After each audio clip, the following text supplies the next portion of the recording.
Hello everybody.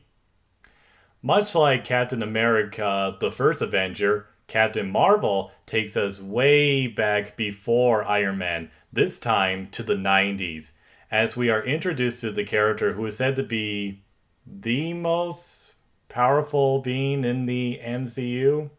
When we first meet Carol Danvers, she already has her powers as she's part of an alien team named Starforce led by her mentor Young-Rog, played by Jude Law.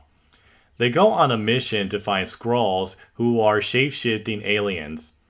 During her mission, Carol finds herself on Earth where she meets a young Nick Fury. The two of them work together to stop the Skrulls and also find some answers to Carol about her past and how she got these powers. I decided to abstain myself from watching the trailers to this movie, much like I did with Captain America Civil War and Thor Ragnarok. And perhaps that was a good thing because people weren't that impressed by the trailers.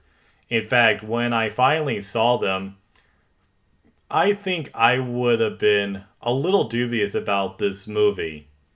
I think it's very ironic because there have been like great trailers for like Thor the Dark World and Age of Ultron, but those movies turned out to be underwhelming. But for Captain Marvel, it wasn't that bad and it didn't disappoint in my opinion. Brie Larson, I thought, was a decent fit for the character. She was likable, showed plenty of spirit, and was cheeky at times. In fact, before this, I watched the movie Room, for which she won an Oscar and other awards, and she was really good in that movie. It made me very emotional. So, I take exception to all these people who say that she is a terrible actress and doesn't show any emotion. I mean, she isn't the first actor or actress to be judged for being cast in a superhero role before the movie is released. Remember when Michael Keaton and Ben Affleck were criticized for being cast as Batman respectively? Or how Gal Gadot was criticized for being cast as Wonder Woman because she didn't meet some standards. Even some people weren't keen on Heath Ledger as the Joker initially, but as we all know, he has made history. But as I learned with Captain Marvel, it's not going to be that easy for her. Still, I think Larson does a fine job.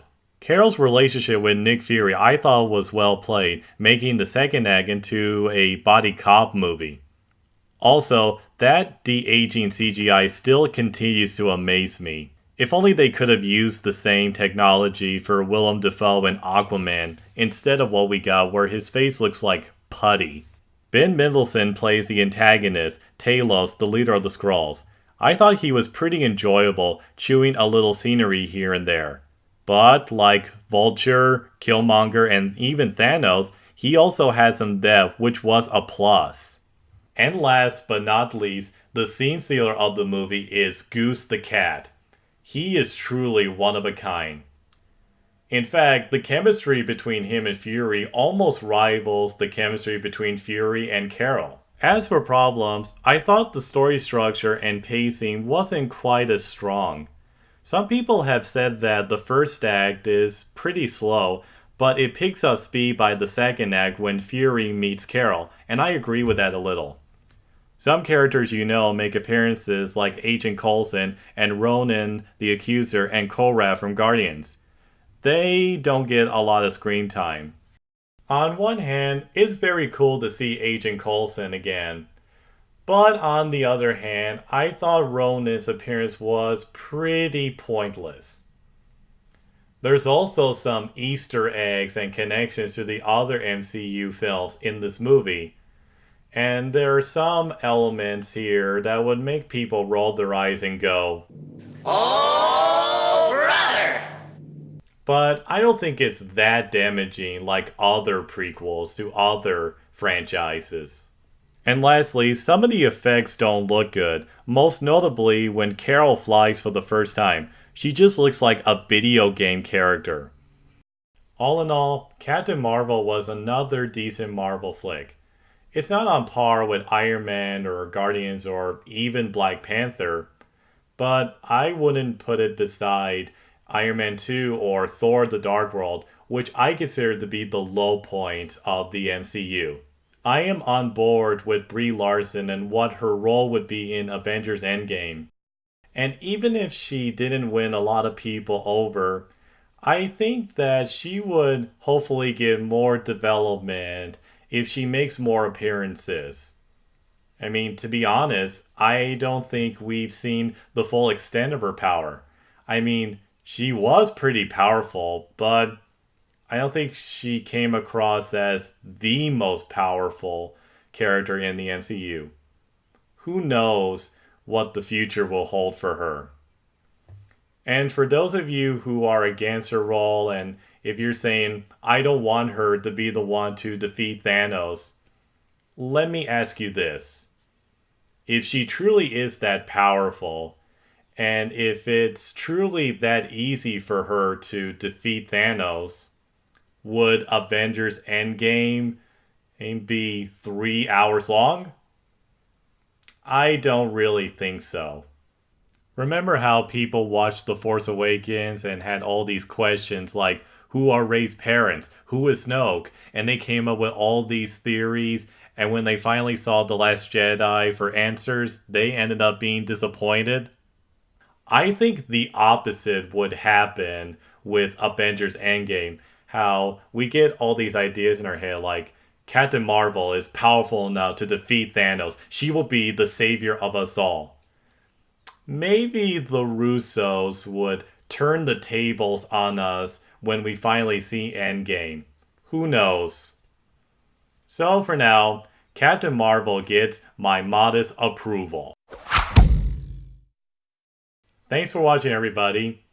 Let me know what you thought about Captain Marvel, though try to give some constructive criticism because my channel is not for hating and I advocate for, honest, level-headed, constructive criticism. It's interesting how some people feel about this movie. Like some reviewers that I admire were not so favorable to it. I didn't agree with them, but I really appreciate, their honesty and how, as I said, level-headed they were.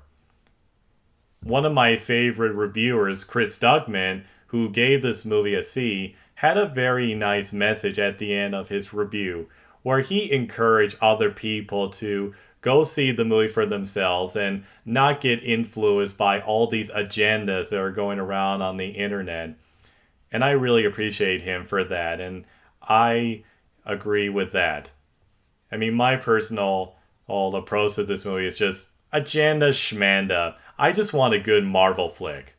It's fine if you think Wonder Woman is better. I mean, I think it's a superior movie. I think it does a much better job of building up Diana's character. In fact, Wonder Woman 84 can't come soon enough. And it's fine if you think Alita is better. I rewatched it recently and I was a little more lenient towards its flaws in favor of its visuals and lead character. Also, if this guy right here is your Captain Marvel, then more power to you. In fact, I'm very excited about Shazam. I will have a review of that movie soon. So until then, I'll see you guys later. Take care.